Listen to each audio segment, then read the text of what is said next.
पर मैंने हमेशा आदरणीय लालू जी को, उनके परिवार को अपना परिवार ही मैंने माना है। ऐसे में आज जब उनके परिवार में इतना कुछ चल रहा है, मैं उस दर्द, उस भावना को समझ सकता हूँ। वो समय दूर नहीं है जब मैं भी इन्हीं परिस्थितियों से गुजरा था। घर में, परिवार में जब तनाव होता है तो वो आपको कितना विचलित, कितना परेशान करता है, मैं इस बात को समझ सकता हूँ। नमस्कार, मैं निकिता शर्मा, आप देख रहे हैं न्यूज हाट। रोहिणी आचार्य के विवाद पर बोले चिराग पासवान, मैं भी इस दौर से गुजर चुका हूं।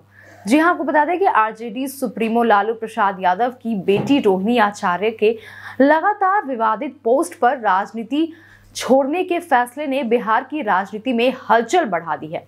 रोहिणी के भावुक संदेशों के बाद कई नेताओं की प्रतिक्रियाएं सामने आ रही हैं। इसी बीच केंद्रीय मंत्री और लोजपा रामविलास के अध्यक्ष चिराग पासवान ने इस मुद्दे पर संवेदनशील बयान भी दिया है। आपको बता दें कि मीडिया से बातचीत करते हुए चिराग पासवान ने कहा कि वे इस मामले पर ज्यादा टिप्पणी नहीं करना चाहेंगे, क्योंकि किसी परिवार के अंदर चल रही परेशानी और मानसिक दबाव को वे अच्छी तरह समझते हैं। उन्होंने आगे यह भी कहा कि मैं भी इस दौर से गुजर चुका हूं, इसलिए जानता हूं कि परिवार जब तनाव में होता है तो कितना मुश्किल समय होता है। जी हां, चिराग पासवान ने आगे यह भी कहा कि उनके और लालू यादव के परिवार के बीच राजनीतिक मतभेद भले ही रहे हो, लेकिन उन्होंने हमेशा इस परिवार को अपने परिवार जैसा ही माना है। उन्होंने कहा, तेजस्वी यादव, तेज, मीसा दीदी और रोहिणी, इन सबको मैंने भाई बहन की तरह माना है।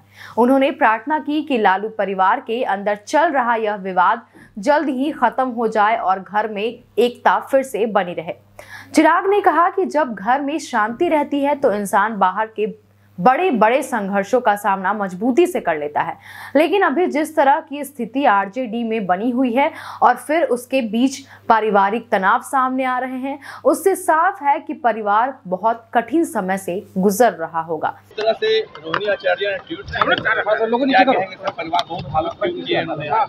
देखिए, मैं कतई इसके ऊपर कोई टिप्पणी नहीं करूँगा, क्योंकि वो मेरा भी परिवार है। राजनीतिक मतभेद एक तरफ, पर मैंने हमेशा आदरणीय लालू जी को, उनके परिवार को अपना परिवार ही मैंने माना है।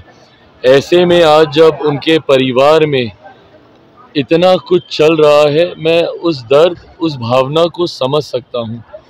वो समय दूर नहीं है जब मैं भी इन्हीं परिस्थितियों से गुजरा था। घर में, परिवार में जब तनाव होता है तो वो आपको कितना विचलित, कितना परेशान करता है, मैं इस बात को समझ सकता हूँ।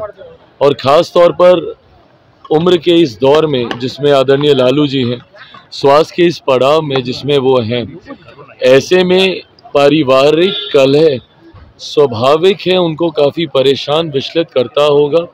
मैं बस इतनी प्रार्थना करूँगा कि जल्द से जल्द ये पारिवारिक कलह सुलझ जाए। मेरे भी भाई बहन हैं ये सब।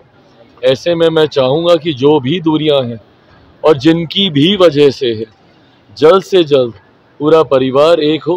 राजनीतिक मतभेद हम लोग के हैं, वो राजनीतिक मंच पे हम लोग लड़ाई लड़ते रहेंगे, बट परिवार एक जल्दी हो जाए, ये मैं ज़रूर प्रार्थना करूँगा। उन्होंने अपील किया है सर, और कहा है कि कोई भी बेटी जो है अब अपने माता पिता के लिए न करे, बेटा आगे आकर के बेटा करे, बेटियों को कोई मान सम्मान नहीं मिलता। देखिए,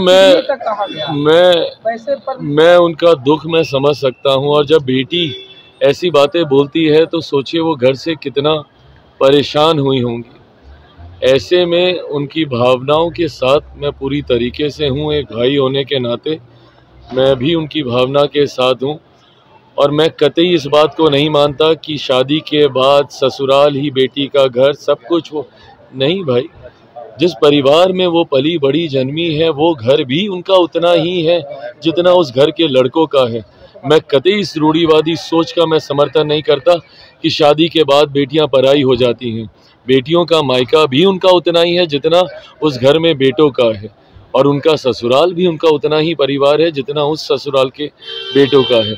ऐसे में कल जब उन्होंने, आज जब ये सारी बातें उन्होंने कही और जो अपील उन्होंने बाकी बेटियों से की, मैं उस दर्द को मैं समझ रहा हूँ। इसीलिए मैं प्रार्थना करता हूँ कि जल्द सब ठीक हो। विजय सिंह ने कहा है कि बिहार में जो चुनाव हुआ है वो नॉर्थ कोरिया की तरह हुआ है, जहाँ के सारे वोट सिर्फ सिंगल पार्टी हो जाते हैं। मेरी समझ के परे है कि अगर सिंगल पार्टी को अगर वोट जाते होते तो आपके प्रत्याशियों को भी तो भैया ठीक ठाक वोट मिले ही है ना।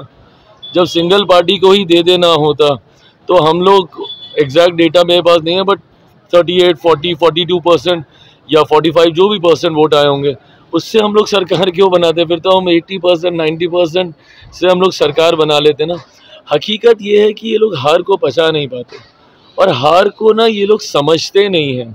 बहाना थोपने के चक्कर में कभी मंथन ही नहीं कर पाए। राजद जैसी पार्टियों को तो मंथन करना चाहिए कि भैया 2005 से ये पार्टी खत्म क्यों है।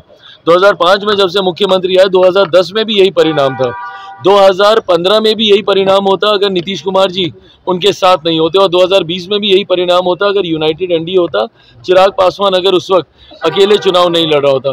तो 2020 से राजद जैसी पार्टियां समाप्त हैं और कांग्रेस का तो कोई वजूद पहले भी नहीं था, आज भी नहीं बचा है।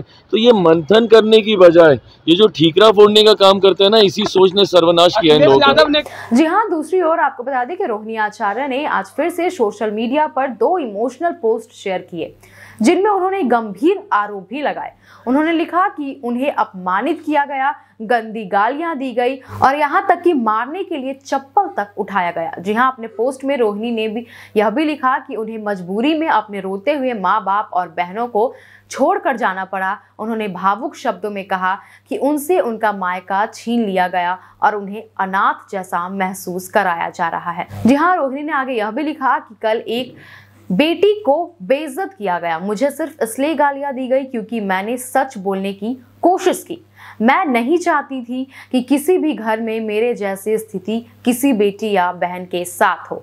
जी हाँ, इन पोस्टों ने राजनीतिक माहौल की ओर गर्म का इशारा दे दिया है। आरजेडी और लालू परिवार के अंदर क्या चल रहा है इसकी आधिकारिक जानकारी भले ना हो, लेकिन रोहिणी की बातों से पारिवारिक कलह साफ दिखाई दे रहा है। आगे आपको बता दें कि अब सबकी निगाहें इस बात पर है कि आगे इस विवाद का क्या समाधान निकलता है और क्या परिवार इस तनाव से बाहर आ पाता है या नहीं। फिलहाल चिराग पासवान की अपील और रोहिणी के भावुक संदेश ने इस पूरे मामले को और ज्यादा चर्चा में ला दिया है।